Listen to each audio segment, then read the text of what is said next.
ನರೇಂದ್ರ ಮೋದಿ ಜಿಗೆ, BY ವಿಜೇಂದ್ರರವರಿಗೆ, ಎಲ್ಲ ಆತ್ಮೀಯರೇ, ಇವತ್ತು ಭಾರತೀಯ ಜನತಾ ಪಾರ್ಟಿಯ ಯಲಹಂಕ ವಿಧಾನಸಭಾ ಕ್ಷೇತ್ರದಲ್ಲಿ ಒಂದು ಬದಲಾವಣೆಯ ಪರ್ವವನ್ನ ವ್ಯಾಸರಘಟ್ಟದ ಈ ವೃತ್ತದಲ್ಲಿ ನಡೀತಾ ಇರ್ತಕ್ಕಂಥ ತಾವೆಲ್ಲ ಕೂಡ ಸಾಕ್ಷೀಭೂತರಾಗಿದ್ದೀರಿ. ಬಹಳ ಜನ ವೇದಿಕೆ ಮೇಲೆ ಇರ್ತಕ್ಕಂಥವ್ರು ಮಾತಾಡುವಂತ ಚಾಕಚಕ್ಯತೆ ಇದ್ರೂ ಕೂಡ ಇವತ್ತೇ ಬಹಳ ಜನ ಭಾಷಣ ಮಾಡೋದು ಬೇಡ ಅಂತ ಹೇಳಿ ಇವತ್ತು ನಾವು ನೇರವಾಗಿ ಸೇರ್ಪಡೆ ಮಾಡಬೇಕು ಅಂತ ತೀರ್ಮಾನ ಮಾಡಿದ್ದೀವಿ. ಕಳೆದ ಒಂದು 2 ತಿಂಗಳಿಂದ ನಮ್ಮ ಚನ್ನಸಂದ್ರ ಗ್ರಾಮದ ಹನುಮಂತು ಮತ್ತು ಅವರ ಸ್ನೇಹಿತರು 100 ಜನ ದಲಿತ ಮುಖಂಡರು ಭಾರತೀಯ ಜನತಾ ಪಾರ್ಟಿ ಸೇರ್ಪಡೆ ಆದರು. ಅವರೆಲ್ಲ ಪ್ರಬಲವಾದಂತಹ ಕಾಂಗ್ರೆಸ್ ಅಲ್ಲಿ ಇದ್ದಂಥವ್ರು. ಚನ್ನಸಂದ್ರ ನಮ್ಗೆ ಯಾವತ್ತೂ ಬಿಜೆಪಿ ಲೀಡ್ ಬರದೇ ಇರ್ತಕ್ಕಂಥ ಊರದು. ಇವತ್ತು ಇಡೀ ಊರಲ್ಲಿ ಒಂದು 2 ಬಿಟ್ರೆ ನಮ್ಮ ಶ್ರೀಗಣ್ಣ ಇಲ್ಲ, ಮತ್ತೆ ಬಂದಿಲ್ಲ. ಇಡೀ ಊರೇ ಭಾರತೀಯ ಜನತಾ ಪಾರ್ಟಿ ಸೇರ್ಪಡೆ ಆಯಿತು. ದಾಸಪುರ ಹೋಬಳಿಯಲ್ಲೂ ಕೂಡ ವಿಶೇಷವಾಗಿ SC ಮತ್ತು ಹಿಂದುಳಿದ ವರ್ಗದ ಸೇರ್ಪಡೆ ಆಯಿತು. ನಾನು ಹೇಳಿದೆ, ಕಾಂಗ್ರೆಸ್ ಸರ್ಕಾರ ಇದೆ ಇವತ್ತು 2 ವರ್ಷ 3 ವರ್ಷ ಇದೆ ಕಾಂಗ್ರೆಸ್ ಸರ್ಕಾರ ಬಂದು 140 ಸೀಟ್ ಗೆದ್ದವ್ರೆ. ಈ ಆಡಳಿತ ಪಕ್ಷ ಇರುವಾಗ ಕಾಂಗ್ರೆಸ್ ಅಲ್ಲಿ ಮುಖಂಡರು ಯಾಕೆ ಬಿಜೆಪಿ ಬರ್ತಾರೆ ಅನ್ನೋದು ನನಗೆ ಆಶ್ಚರ್ಯ. ಯಾಕಂದ್ರೆ ಇವತ್ತು ನಾನು ವಿರೋಧ ಪಕ್ಷದಲ್ಲಿ ಇರ್ತಕ್ಕಂಥವ್ರು ಬಹಳ ಕೆಲಸ ಮಾಡಕ್ ಆಗ್ತದೆ ಅಂತ ಹೇಳಿಲ್ಲ. ಆದ್ರೂ ಕೂಡ ಕಾಂಗ್ರೆಸ್ ಅನ್ನ ತಿರಸ್ಕಾರ ಮಾಡಿ ಈ ಸಂದರ್ಭದಲ್ಲಿ ಬರ್ತಾರೆ ಅಂತಂದ್ರೆ ಅವರ ನೋವು ನಮ್ಗೆ ಅರ್ಥ ಆಗ್ತದೆ. ಯಾವತ್ತೂ ಕೂಡ ಪಕ್ಷಕ್ಕೆ ದುಡಿದಾಗ ರೂಲಿಂಗ್ ಇರೋರು ಬರಲ್ಲ, ಯಾಕಂದ್ರೆ ಕೆಲಸಗಳು ಆಗ್ತವೆ ಅಂತ ಹೇಳಿ.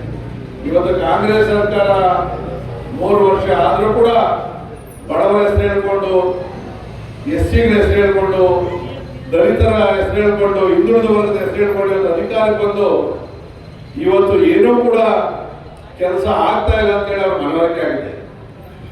ಇವತ್ತು ವಿಶೇಷವಾಗಿ ನಮ್ಮ ಹೆಸರುಘಟ್ಟ,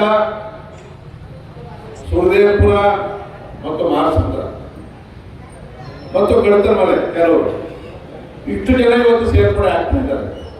ಇದಾದ್ಮೇಲೆ ನಾವು ಪ್ರತಿ ಹಳ್ಳಿಯಲ್ಲೂ ಕೂಡ ಹೋಗ್ಬೇಕಾಗ್ತದೆ. ಎಲ್ಲಾ ಕ್ಷೇತ್ರದ ಪ್ರತಿಯೊಂದು ಕಾಲೋನಿಗಳಲ್ಲಿ ಕೂಡ ಕರೀತಾವ್ರೆ, ನಾವು ಭಾರತೀಯ ಜನತಾ ಪಾರ್ಟಿಗೆ ಬರ್ತೀವಿ ಅಂತ ಹೇಳಿ.